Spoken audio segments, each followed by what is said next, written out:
Joining me now, Congressman Greg Walden and Congressman Kevin McCarthy. Thank you both for being here. Now, Congressman McCarthy, you represent California's 22nd district. That includes Kern County, San Luis Obispo County, and a little bit of Los Angeles County. Yeah, it goes from east to west, from the Mojave Desert to Pacific Ocean. Okay, well, thank you both for being here.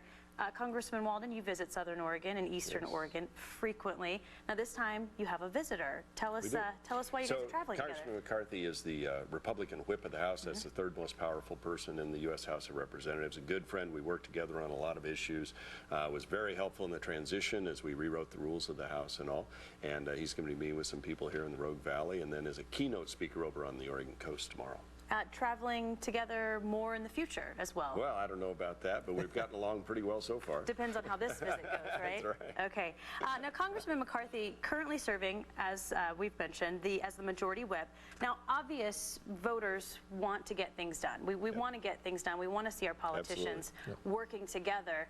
But there is sort of a there's kind of a stigma out there that Democrats and Republicans hate each other and don't get along and can't get anything done. I guess if you can comment on that. Well, the country is divided, but that hasn't happened in the last little bit. And I give a lot of credit to your Congressman Greg Walden. He changed the rules of the floor where they're more open and that people could actually see the bills and have to be read. Not only congressmen and women, but the country.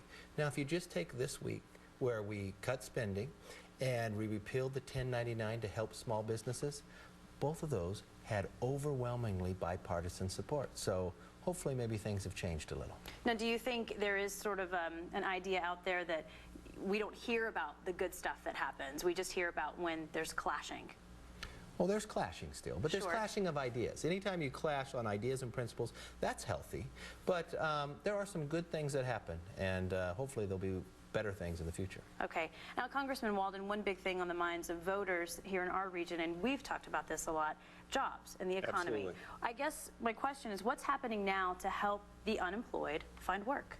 Well, several things. First of all, Kevin mentioned the repeal of the 1099 reporting requirement that was put through the Obamacare bill on all small businesses to have to report anytime they bought more than $600 worth of goods or services. That's a job killer. We're repealing that. And we're doing other things in the tax code and elsewhere to try and rein in regulations that cost jobs. When we do that, it gives those who want to invest in expanding their business, and I was a small business owner for 25 years, Kevin's been a small business owner. Once you get some certainty out there, then people begin to grow private sector jobs. And we're seeing in the unemployment data that came out today, the beginning of private sector job growth. That's about 70% of the growth that was reported today. And so if we can give some certainty out there in the marketplace, a lot of pent-up capital, we can get things going. And a little bit of hope out there, too. Absolutely. Okay. Congressman Walden, Congressman McCarthy, thank you both so much for being here. We'll be right back.